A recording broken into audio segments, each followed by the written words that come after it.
joining us. Um, that's the problem these days with speakers. They get other stuff happening. What we're going to do is we're going to record this, and then at the end of the day, um, we'll put it onto our YouTube system. For those who haven't done it yet, you just go to YouTube and you type in Aspasa, and then once you've typed in Aspasa in the YouTube thing, you go and look for the meeting that this is. So that's how we distribute it. We're going to put the EW COPS details on to the circular, so you guys can contact them directly. We're not giving your information out. We're not allowed to do that in terms of poppy or papaya. Um, sounds like a fruit. Aubrey, welcome. And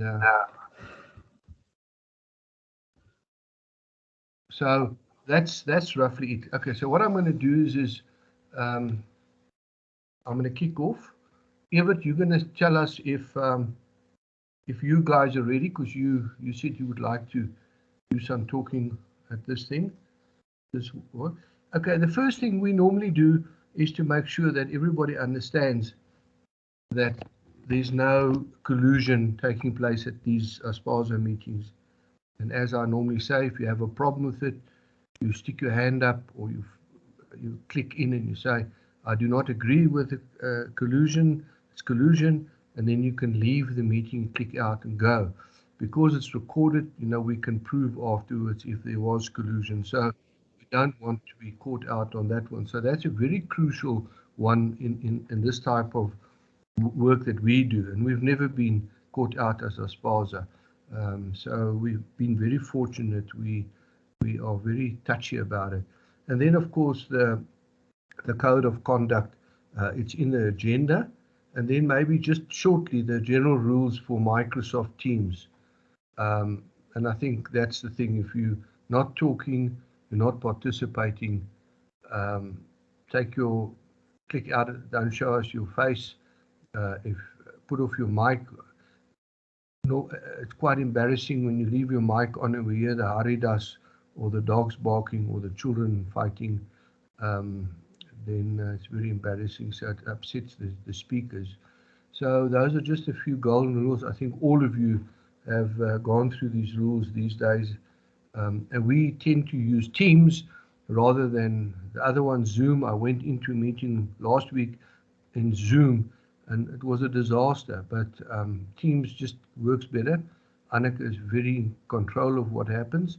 And then lastly, just a welcome to everybody. I see we've got 14. We had 40 people indicating they're coming. They'll most probably still come in as we go along. Take sometimes a problem and so forth. So Evert, you put all the people together and you asked us to do this. So are you guys ready to give us an introduction and to maybe tell us what security products is available, can help, because when we spoke over the phone, very good. I'm going to hand over to you, and then when Carmen comes in, we're going to give her a chance. Okay. Okay, thank you very much, Nico, for this opportunity. Yeah, we are a company by the name.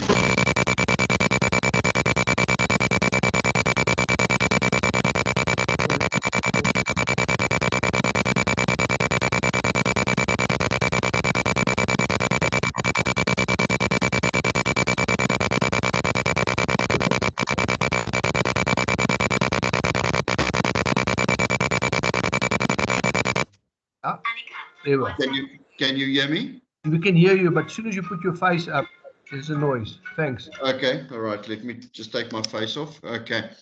All right, we are from EW COP. We are a company that's providing security products to the mine industry and to other sectors as well.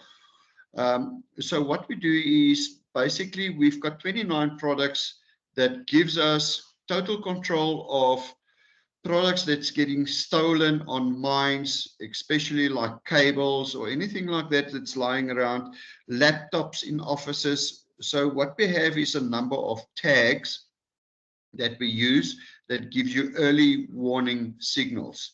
So any security company that's on a a mine, we can help them implement security structures where if you get a signal from anything that's getting stolen, they'll be aware of it and they can react and respond on that. So example, we've got a cable cop. We call it a cable cop. So any exposed cables that's on top of the turf or underground, we can protect it. So what happens is we attach those cable cops and plant them in the cables and on the cables. So if that cables is exposed on top where they're lying on top of the turf, so if somebody tampers with that cable, they pull it, try to cut it or any way fiddle with that cable, it will actually send a signal to people that respond, that you select on the mine. That will send a signal exactly, it will be pinpointed exactly on GPS coordinates. Those people that's in charge of the security will be responding to that area as well then. So it will immediately give you a signal to say somebody is tampering on that system, on that cable, exact pin position. The vehicle will have a Garmin system in that we provide as well to you. That Garmin will have the direction straight to that area. You will be able to arrest the people or stop and prevent the theft of that cable. The people will have, you also have the total control of the security as well. Well, to put it in words is you will be able to see if they actually do their job as well. Because you get the exact minutes, seconds that signal comes through to the PC and the distribution of that. Also, we have a control room that will also phone at the same time the dedicated people that's doing the response and the supervisor that's on duty at that time. They'll do the response, and only when you've responded to that area, you come back and you report back, it will be cancelled on the PC. And you will also have the ability to do the remarks on that response, to say we responded at such a time, we find that there was tampering with the cables, or it was a clear system that there's no response, or there was no fiddling with the cable. Underground, there's a lot of cables. So what they do is they steal that big brass connectors or copper connectors on the big cables underground. Even on that connectors, we plant our little chips inside that cable, in the cables and on the copper links. That's a thing that they steal a lot now. Every 100-meter underground, you get those cables and you get the copper connection or connector. They steal those copper connectors. They even use the first aid emergency carriers, and they load all those copper signals or links on that, and then they carry them out of the mines. So anything that you want, we can put those connectors or our cable cops on, and we can monitor any kind of cable that you have that is exposed to people, where they can actually fiddle with those cables, steal them, cut them, and anything. Also on that cable cop, the batteries last 4 to 5 years. So you've got no problem of batteries that's going flat, or that there's no receiving, or you don't get signals. We will also know immediately if those cable cops are not responding, because we also get an alarm system that says that cable cop is not responding. So if there's anything wrong with that system, we will also be aware of it.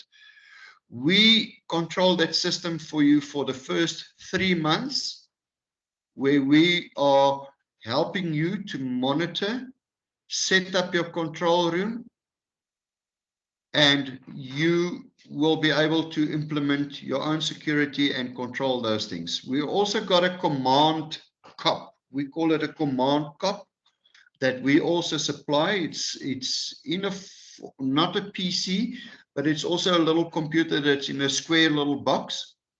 That if that command COP tells you, actually it will give you a voice recording, and it will actually notify the people that's inside that control room. It's a loudspeaker. You can set the volume on that loudspeaker as well. It is a hell of a noise.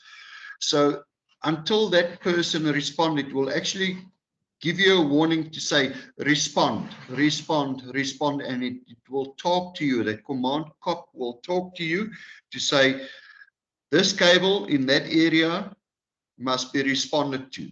So it will actually give you the information to say, this cable in that area, in the northern side or the western side, GPS coordinates is tampered with. And that voice command will not stop until you react to that. So it's very annoying, but also you will know exactly that your security company is on the tip of their toes and they will respond. So that's there for you to assist on the people to respond. There's also an OB book that does automated recordings to your response times and the feedback what your company or your security company does. So that is the cable COP. So any cables that there is on the system, you can control, and we can also locate in that little command COP or cable COP, we've got tracking systems as well. So if a cable is getting stolen, there is a recovery unit that can recover those cables. Also, your own company is also getting a handheld receiver that can track those cables. We will give all the training for the necessary people that's involved on the handheld system as well. So if a cable is getting stolen, you'll be able to switch on that handheld aerial, and you'll be able to locate that cables if you are fast enough, if they don't strip the cables on the premises or anything like that. And when they leave the premises and they don't strip the cables, we will be able to cut or control it for you as well. And we will also assist you to locate those cables at the same time if you cannot do it with a handheld system. We've got our own control room as well. We've got a national control room in Kempton Park that does all our response for you as well. We've got 2 airplanes that's consistently in the air. So if anything gets stolen, we can help you to recover that stolen goods. Now, there's a lot of fences on the premises as well of mines where there's intrusion. If it's an electric fence or any kind of fence, there's clear view fences, anything that you have, we can help you on identifying. We call it the fence COP.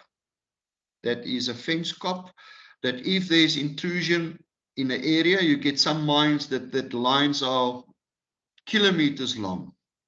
Okay, they climb through the electric fence, they just put a stick under the bottom one, they lift up the negative wire and they sail through. So what we have is a fence COP. Wind or anything like that will not set them off. So when you get to that barrier and you want to climb through a fence, it gives off a vibration. That fence COP will also do the same thing. We can implement them on whatever you want to. It's all about expenditure for you. So we can put those fence COPs every 20 meters, 25 meters, 30 meters on the strain wires. And what happens if you open the wire to climb through. It will actually also send a vibration through. It will pick up, and it will also do the same thing. It will also send a signal that there's tampering on the fence. There's intrusion. So your company don't have to drive up and down 10 kilometers of fencing to look for trails where people are climbing through or whatever. It will actually give you the exact pin position, and you'll be able to locate where they climb through the fence, and you'll also be able to pinpoint the exact place, and you can look for the people around in that area. At the same time as the fence cop, we've also got human detection. Now, that is a very, very sensitive one.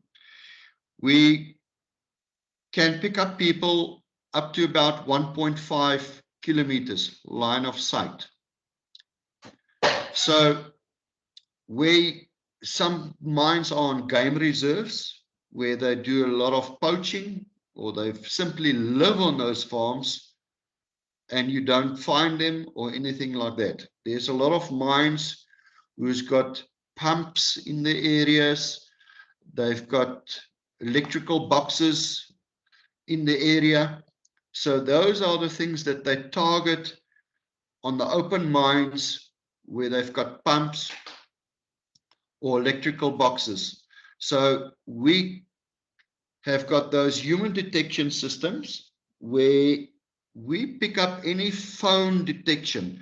A criminal, when they go into the field, they've got cell phones on them. There are 3, 4, up to 10 people, sometimes even more. Some of them will have cell phones on them.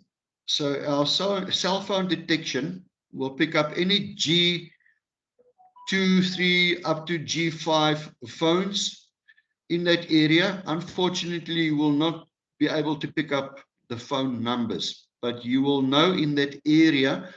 We can pick those people up as little as 30 meters radius from those detectors. You cannot avoid that. So people with scanners and stuff to put off signals, they cannot switch them off. It's a special unit that is designed for areas like that where people have jammers and stuff like that. So you will not be able to jam them because people will not be able to identify them in areas as well. And then we can control it. I see Carmen just joined us now. Carmen, you there? Hi, Evert. Yes, I am. Okay, thank you very much. Sorry, Evert, maybe we should move over to Carmen once you're ready. Yes. Okay. Thank you very much, Carmen. I introduced ourselves and I spoke about the cable cop, and I am on the fence cop now and also the human detection. Maybe you can just introduce yourself and take over from there on. Thank you very much, Carmen. Okay. Hi, everybody. So I've been with EWCOP for 10, 11 years now. We've got quite an array of products, especially with ORIF, and we do a lot of things on the mines. One of our flag. Show us your face. You can put your face thing on your. Okay. Sorry, I'm in a guest house in Bloemfontein, just so that everybody knows. So please don't expect to see an office. Oh, okay. Okay.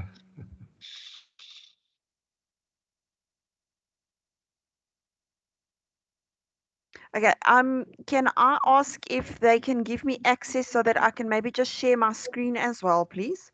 Because I've got some slideshows that I would like to show. Anneke will do that now. Okay.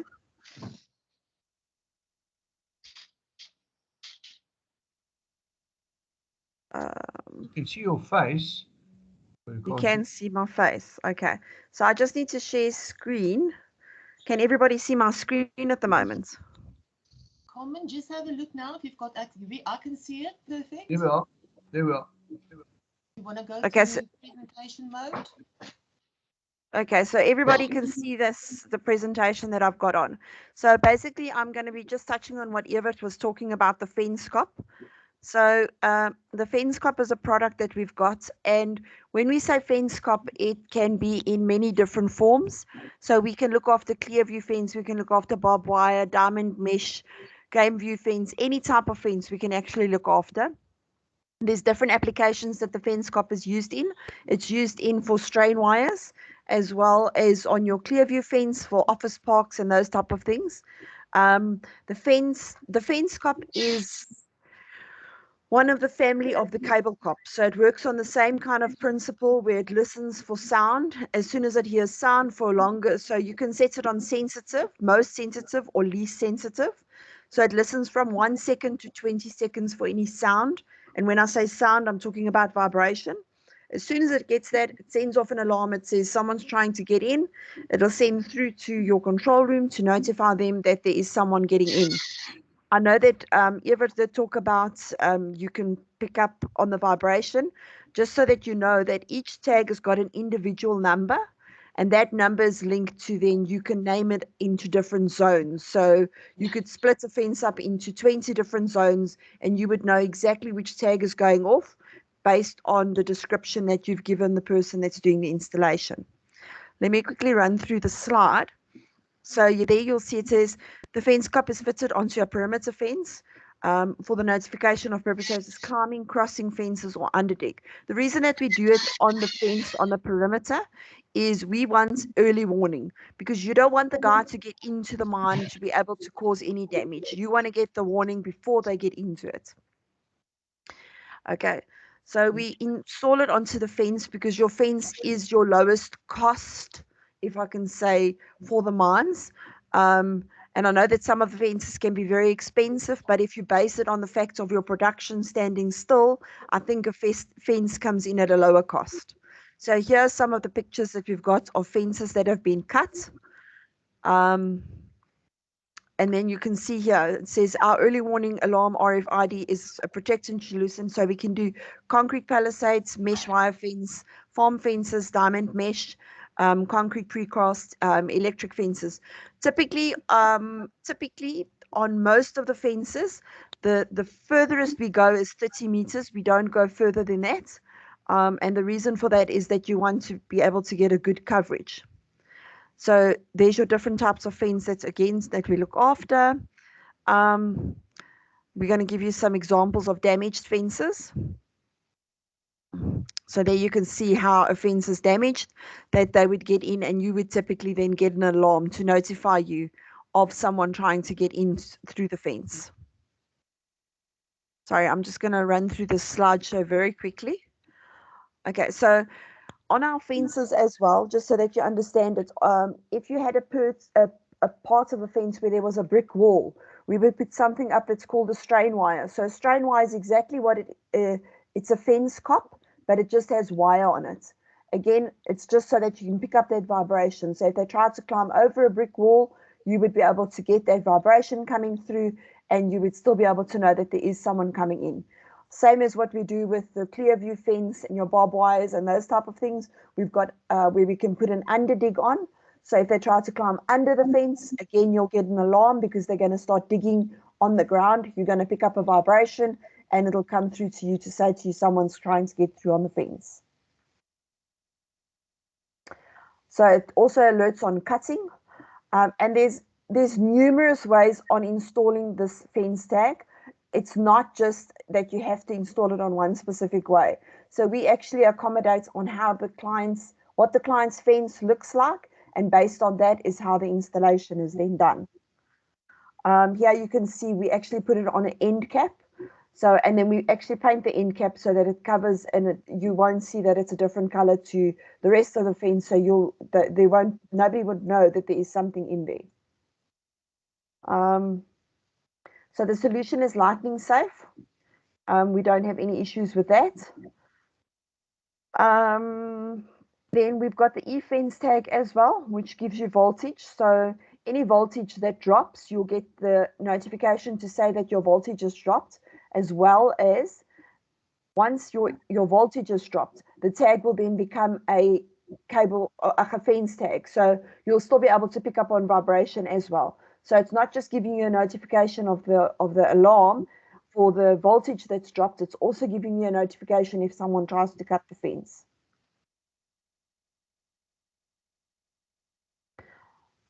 Is everybody still with me? Is there any questions that needs to be asked? No, thank you. We all, yeah, still. Thanks. Okay. Okay. So these are just some of the things that we've also brought in where we can actually do the concrete triangular barriers. We can include a fence tag into that as well. And these are just examples of how it would be done so that you can see we can protect those type of things on mines as well, because that's where your most cost would come in if a production had to stand. You're going to lose a lot of money on that. Sorry, I'm just going to carry on with that. That's again just those barriers, the solid barriers. And again, it's just an illustration of where we would put our tags in so that you could get a notification before they reach inside. Okay, so we typically don't really use pepper gas. We've just found that it hasn't really been very effective on our side, but if there is an option that you need that, we could use it for you. Okay, then the next one that I just wanted to show you, this is the site and infrastructure protection. So we call it a toolbox. And the reason that we call it a toolbox is there's different things that we put into our toolbox. So our toolbox would consist of, if you had different, each mine has got its own special and unique issues or hotspots or whatever it is. So for us, a toolbox would be that when we go and do a site assessment for you, and you would show us your hotspots, you might not need cable cop, but you might only need a fence tag and a light siren cop and a cell phone detector. Or you might need a different way around. So you might only need a cell phone detector and a light siren cop. So there are different aspects to when we're doing a site assessment.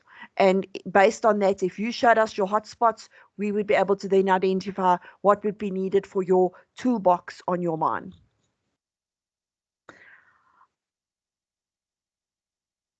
Okay, so this is just our cable cop specifications.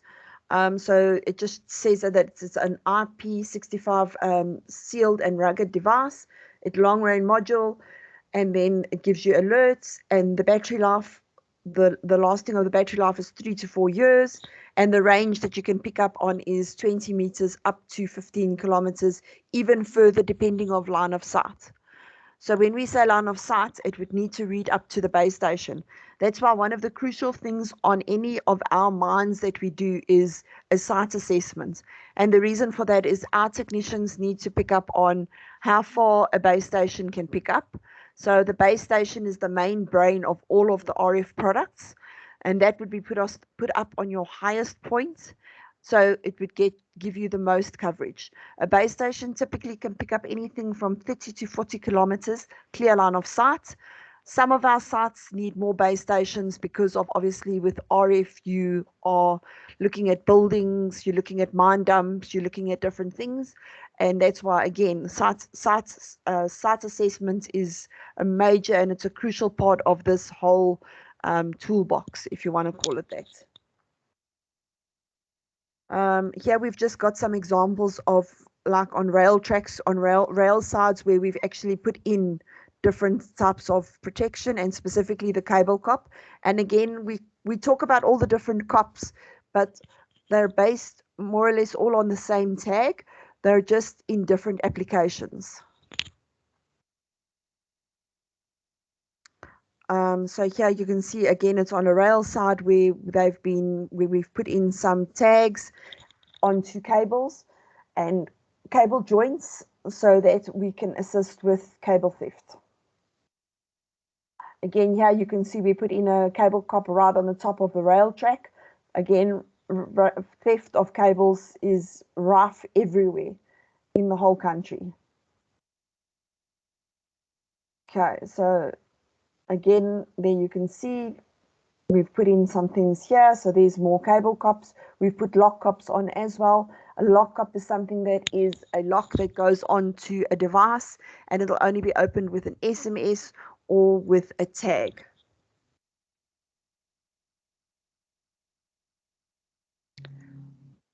So here you can see there is the lock cup, which we would put onto a track box, so you can actually keep the track box or the box closed. Again, you could use it in different applications.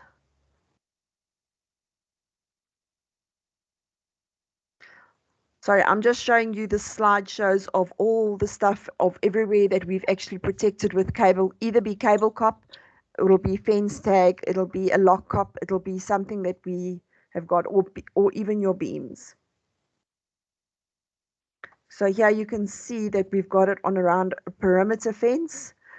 All of the blue is your fence tags, and then your little green thing there is a Garmin, a tracer Garmin. So that gives an alarm through to your security vehicle, notifying them that there's been a break-in or a breach of the perimeter or something like that. Goes onto the Garmin, and it actually, soon as the security guard accepts, it'll take the security guard to exactly where the tag has gone off.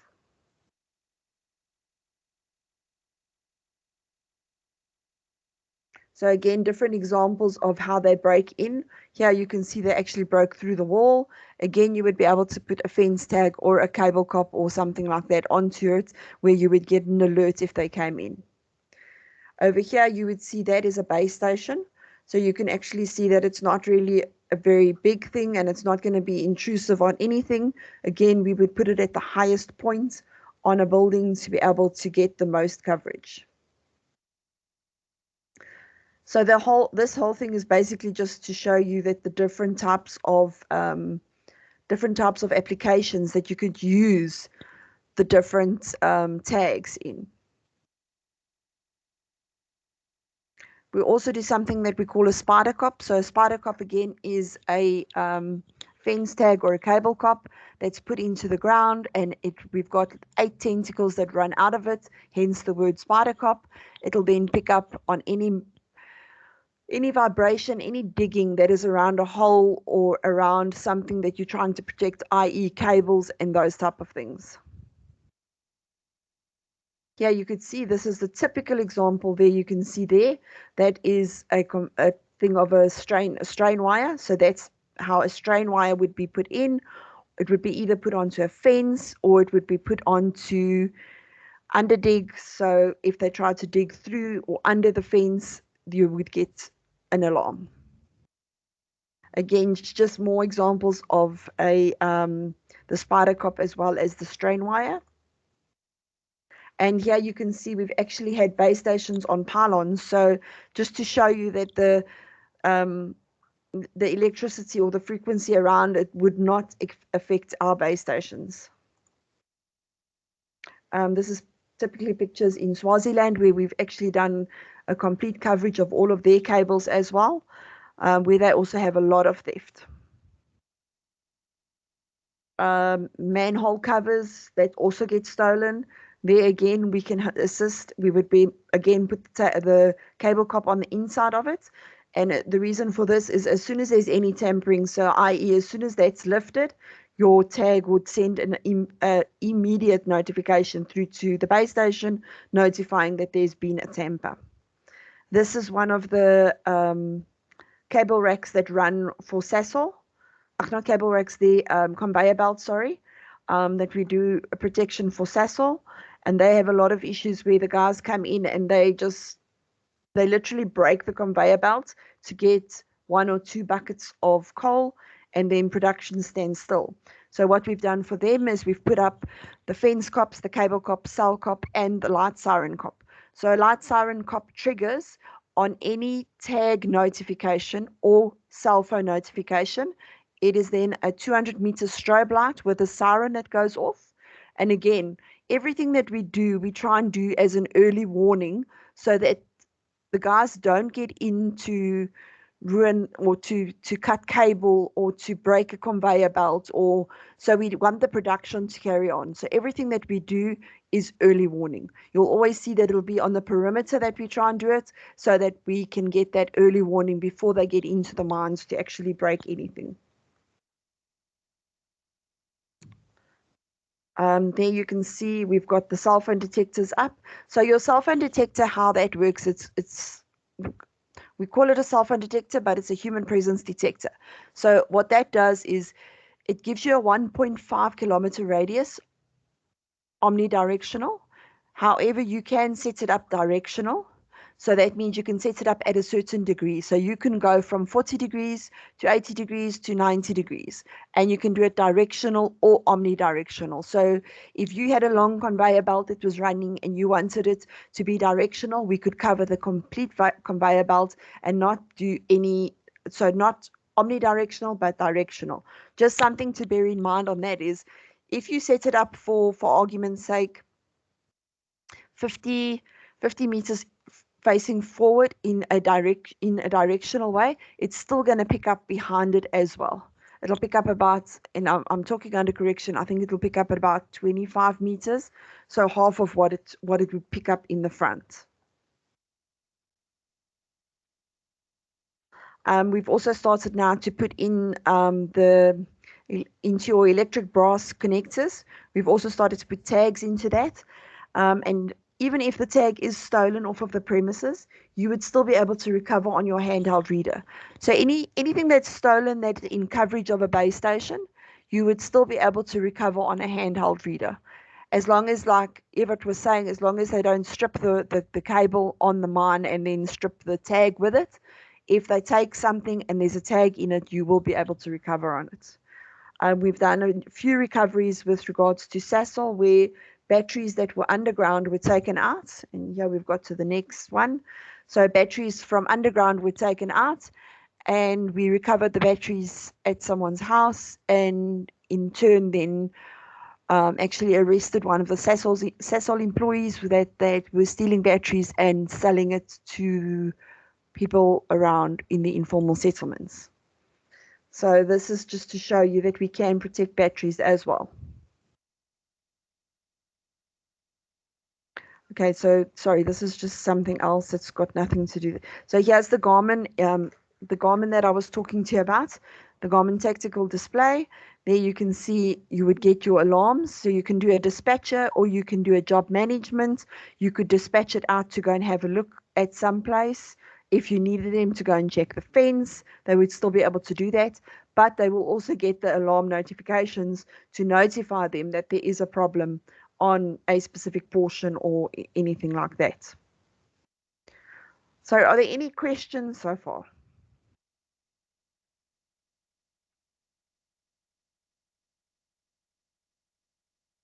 Hello? I think let's leave it to the end, Okay. Because there might be, I've got one or two, so I'll ask them at the end. Just something Okay. that Okay, so basically our coverage is we've got quite a huge map at the moment with regards to base stations that are up. We've got a few mines that we're busy rolling out now with in the DRC. We've got a mine that we're rolling out with in Mozambique. So we are big currently on the mines where they are rolling out quite hectically with regards to cable theft and trying to just deter theft on mines. The one specific mine in Mozambique that we are looking at is they're actually just protecting rope because it takes them apparently so long just to go and buy rope again, so that they want to protect the rope. There again, you can just see your yard and site security. So this is typically a site that we look after where they've got fence tags right around the site, and then you've got your vehicle as well. Underground pump protection we can also do for you. I know that Chris is actually working on something with one of the other mines where they've asked for underground protection, and we've done a whole scope for them on the underground protection and how we can do that for them. Again, it's just the locks, so container clamp blocking. Okay, I'm not going to go into those. That's just our IoT infrastructure, so you can see the system architecture. And that's basically it. if you want to ask your questions, then you can. I'm just going to quickly log into our live system so that I can just show you on a live demo what's... Is there anybody who wants to stick their hand up? Just get your little, go to the top there and put your hand up while you're thinking about a question. Carmine, just give us cost. Is this very, very expensive? Because you're not talking to gold mines and platinum mines and all these other mines. You're talking to the open cast. We're not the rich mines. We can't afford, you know, the heavy, expensive stuff with choppers flying around with machine guns on. We just want something to protect us, and maybe that's the answers for some of our guys that have problems. So maybe just give us an indication. I don't know how.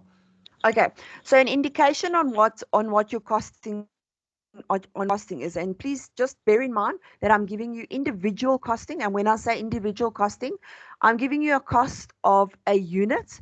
So if you, for argument's sake, were doing 100 tags, your costing would come down. So what pricing I'm giving you now is based on what I'm saying. Well, yeah, so it's a unit cost. Okay, so your base station that you would have on your mine would be a costing anywhere between 30 to 40,000 rand. Then your tags, you're looking at anything from 3,000 rand. Your e-tag, I think, is 3.5. So your pricing is really not bad on what you can actually protect. Because remember, you may have to take your, say for instance, your length of your fence, and you would say divided it by 30 meters. So 1,000 times 1,000 divided by 30, because every 30 meters you're going to put a tag up. But please just bear in mind that we really like to do site assessments. And the reason that we like to do that is because when we do that, we can give you a complete estimate to say to you, okay, this would be your costing. But based on what I've just said now, I really don't think, if you look at what's out there in the market, I don't think that our costing is badly costed at all. Anthony? Thank you, Shoma. Anthony?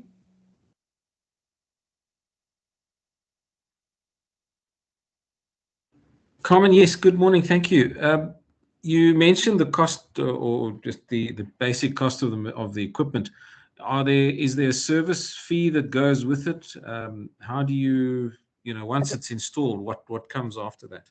Okay, so there is a monthly service fee that would be costed for your base station as well as your tags, and that covers your maintenance, your server costings, everything is included into that. And we then maintain the product, and the product has got a 36-month guarantee on it. So if anything defaults in that 36 months, we'll come out and we'll replace, as long as it's not a, how can I say, a human breakage, we will replace it. So there is a monthly service fee, and that's to cover your servers and your maintenance on it and all of those type of things. So yes, we do keep and we do look after the product for 36 months after installation. Any idea of what that could be? An indication? How much? You're looking at your base stations, anything about 1.5 to 2,000, and then on your tags, you're looking at about 50 Rand a tag.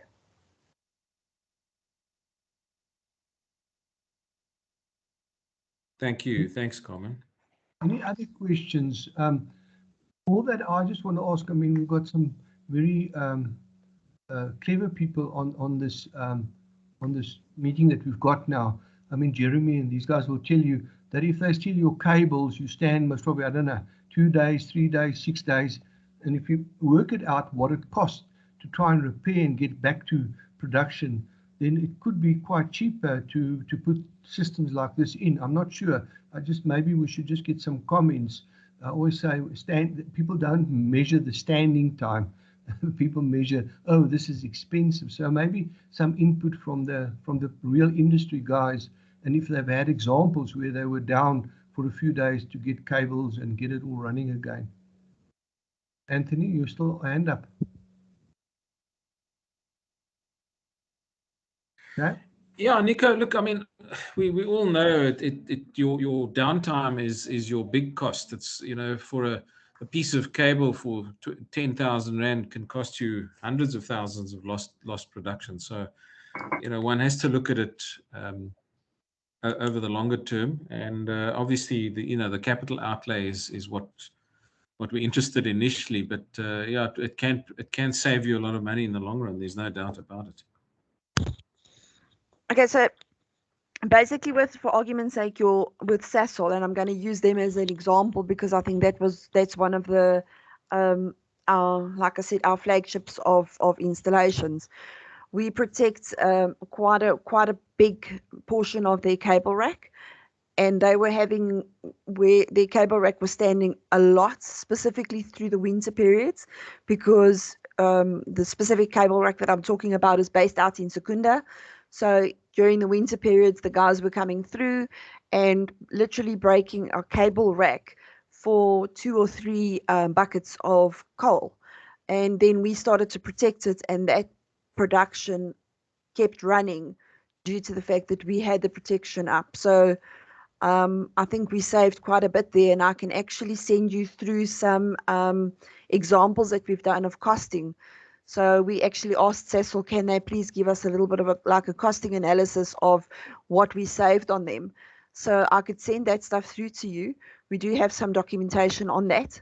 And I think that would just be a nice exercise for you to see of what costing they saved based on just putting up something. And I mean, this wasn't even in a production plant. This was literally just a cable rack that was running between one plant to another plant. Evert? Hi, everybody. Chris is here. Chris Viljoen is the CEO of the company. So he just walked in. He's finished with his meeting that he had, his urgent meeting. So I'm just going to introduce him and he'll take over here. Thank you very much. Carol, you're not finished yet. You still wanted to show us something, eh? Yeah, I'm just showing you our live system so that everybody can see that you can actually see these are our base stations. Sorry, this is our test site. So just so that everybody knows, when you see red things, it's because we've got test things going up. But basically all I wanted to do is just to show you. So you can show your tags on the maps.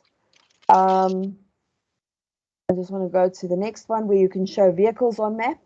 It's not showing. Sorry. It's not showing on our side. It's okay, wait, let me just get to there, sorry.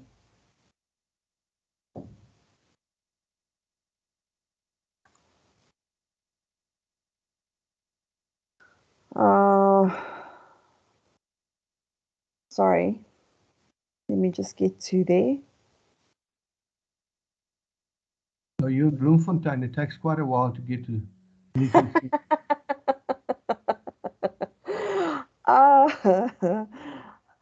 I wouldn't say that out loud to the people in Bloemfontein. They can't play rugby, so that's for sure. Sorry, I'm just trying to find the sharing portion, and I can't find now where I need to be. There we go. Chris, are you logged in? I'm on Evert's computer here, so it's always a problem of Teams to go to a web-based address. You have to say share that screen on the web-based address. So Teams is not, I know it's not easy to find that. Yeah, no, I'm just asking because if you can log in and maybe if you want to just carry on with what I was showing. Because there we are. We've got you. Okay, so you've got it now, so you can see. Thanks, Carmine. Hello, Chris. Maybe if you want to show us your face, and we've got it for police file. I don't think you want to see my face. So I will show you mine, so in case you don't know who I am. But welcome, and I hope you enjoyed your stay away from. Yeah, but switch on the camera. Where's the camera? Oh yeah. Okay. So I just want to say that these days security in terms of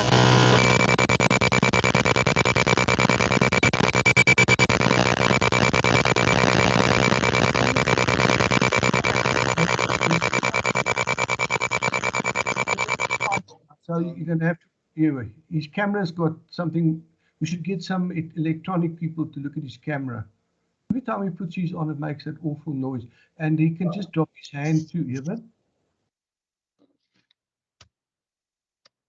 There we are. Okay, so I just want to say personal security for your authorized miners underground is a major problem. I went down, now we have huge theft in the coal mines, especially the Sasol mines, huge distances underground, so a lot of ingress from, because it's shallow mining.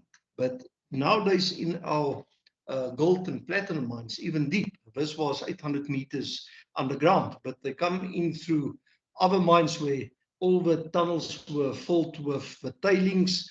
Obviously they miss some, and these Zamazamas figure out a way to go in there. Now, the Zamazama term was initially used for somebody that's illegally mining. Today, Zamazamas, if you hear the term, they are cable thieves. They steal pipes and cables and they're underground. Now, the period of time before blasting and after blasting, so 2 hours or hour before blasting and 2 hours after blasting, there's no one underground in a mine, no security.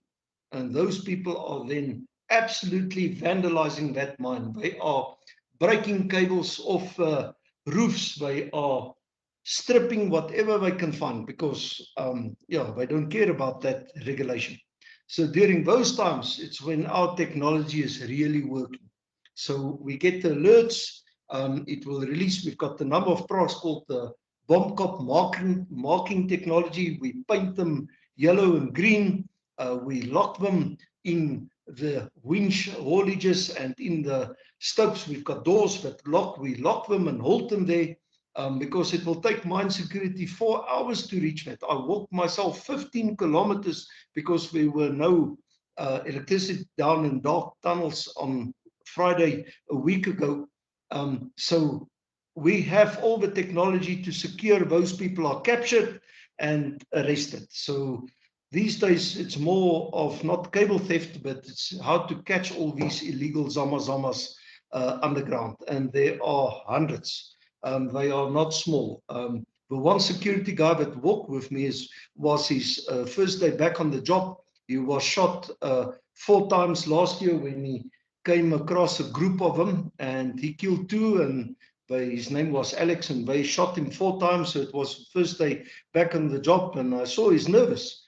And I was accompanied by 15 armed guards with shotguns. So the underground security is just crazy, and I'm glad that we can catch these guys and help find them. So we've got a lot of tricks and technology up our sleeves. That's what I do. I design this technology underground, and all that information we relay also to the surface real time. So maybe of interest to you. Thank you.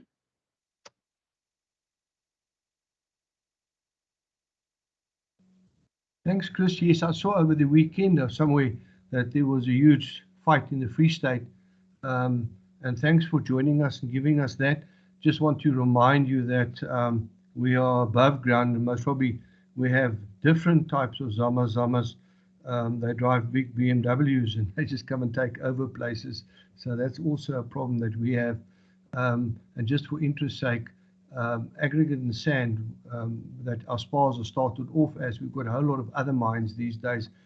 It's the most mined mineral in the world. There's nothing more mined than aggregate and sand. The only country that don't mine it in is in Holland.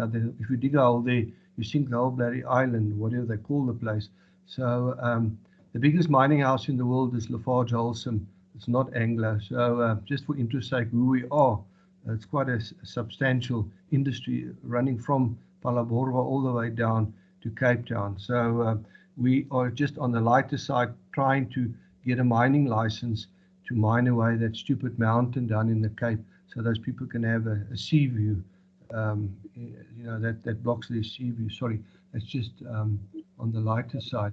So I just want to say that we understand that. So Kenmare Mine is our customer. Region Bay Minerals now unfortunately, we never started there because we've had all this political nonsense, but hopefully they will finally use our products.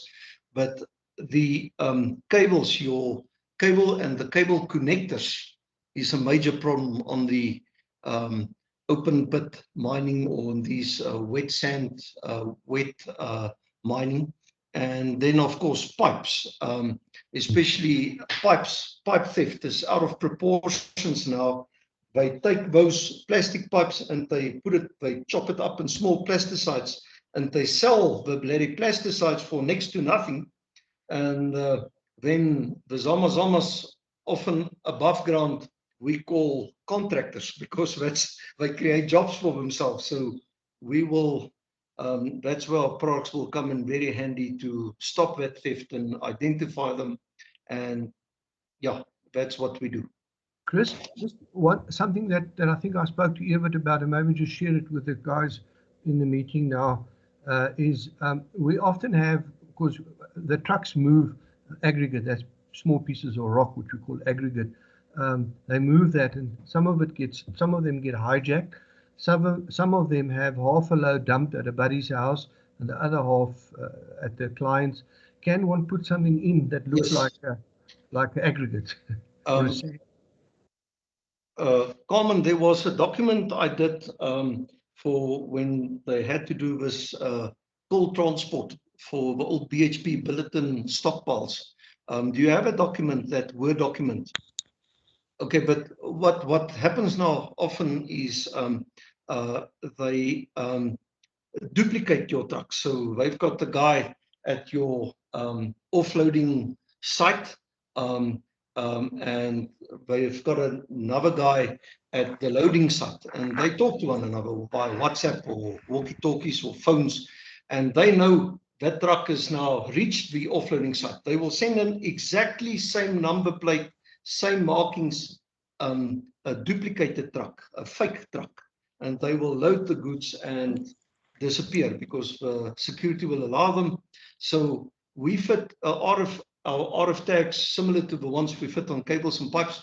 We fit in the chassis, we secure it there, but you cannot remove it. We put it in with a stick and a lump of epoxy, and it will identify at the gate, and it will identify the weighbridge is empty. And we write onto that tag that the truck was empty when it loaded, and that was its weight. And when it comes back and it tries to go out the gate without loading, a siren will go off, and we will display on the security guard's tablet that that truck has not been to the weighbridge. We force him to go back to weighbridge, his weight there. But now at the place where they load, I don't know if you've got different categories. On the coal mines, they've got an order to go load nuts, but they actually go and load pebbles, which is whatever, 70 to 100 times more expensive. It's a thermal coal. So we stop that as well. But the front end loader of the spider network where they load will not load the truck if it's not authorized to load that grade of material. I don't know if you have it. But now the guy drives out there, and next to side of the road, he goes and offloads, sometimes with shovels, sometimes they dump it, they crook it. They won't do it. We inhibit the PTO of the truck. So if he's not dumping at the authorized GPS location, he will not be able to offload. So it is possible to connect the PTO, the hydraulics, to another truck, but you need extension pipes and whatever. And while the truck is parked, if it parks next to the side of a road or stops or unhitches or whatever, that's immediate alarms, and that's where we come in. So we have a national network of people that ranging from Capital Air, whoever, to respond. Our company's got 2 aircraft just involved with recovery, so it's permanently there for recovery. So obviously they can't land on the road and go and shoot the guy, but that's what we do. We have those recovery teams to stop this type of nonsense where they take your freight and offload it. Now, it's not just on, how about 40 railway wagons arrived at Durban without any product in it? How do you offload it? I mean, it has to fall in a chute through the rail. How did they steal that goods from chromium products? How the hell did they do that? So what we do, we take one of our tags, we put it in clay, we color it the same to look like the product, we throw it on top. If that product doesn't arrive, we go find it with our aircraft, and that's the way. That way we find these people. So that I love to help you there. That's what we do, sir. Thanks. Thanks, Chris. Carmen, I see you got a hand up. Yeah, I just wanted to say I am making notes of everything.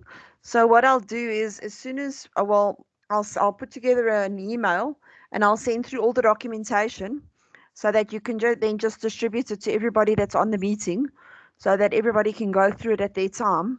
I know it's a lot to take in all at once, so I'll send through a lot of information. So attach all the different presentations that we did, as well as the transport of the coal and the fence tags and all of that. And then everybody, they can just go through it at their own time. Thanks, yeah. We will share it with the broader Aspasa membership. And as I said, we'll put it on the YouTube, which Anneke will circulate. This thing's been recorded. Anneke will circulate and add all those other information. So it'll go very wide. Not only the people, the 16 or 17 people that are on this meeting, will send it wide. But at this stage, I think we've starting to run out of time. So I think you guys have done exceptionally well. I was a bit nervous when we started, but I think you've done well. Your contact details will be on the documentation and on the YouTube. So people should then contact you for individual attention if you don't mind. And yeah. I think unless there's more questions, we're going to start ending off now. But thanks for Chris for joining, and for Evert and for Carmine. We can't find Aaron. He's not going to speak. He's apparently got a problem, so we're going to miss that one. But I think we've spent a good hour, hour and 8 minutes, and I think it's been very worthwhile. Fruitful, because we're going into silly season now, and that's when they steal. Any other final comment from anybody? I'm all good. Evert, you ready? Right. Thank you for this opportunity. Thank you very much. Thanks, Chris. And thanks for all the colleagues that have joined, and have a good rest of the week. We hope the theft doesn't hit us too much. Thank you very much for this opportunity. We'll stay in contact. And if there's any questions, please, my details, you've also got my details. I'll send it through to you again. So any questions afterwards, whatever, any needs, I'll do the assessments for you as well. I'll go out to your property and I'll do the assessment with our technician if he's available. We've got a couple of technicians. So we will go and do the estimations for you. We'll identify the places with you as well, on cables, fencing, everything. And we'll also advise you on certain products which we might have skipped or whatever. But we'll give you the solution on the properties where we do the estimations for you and the identification.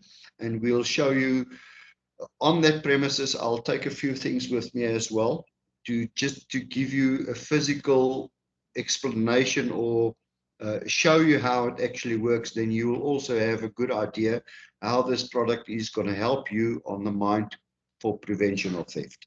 Thank you very much. Anthony, did you want to say something? I saw your mic was off, or was it by accident? No, I'm good. Thanks, Nico. No, great. Thank you. Okay, everybody, thanks for the time. And then we're going to switch off. Go well, please. Thanks. Bye. Thank you. Bye. Thanks, Nico.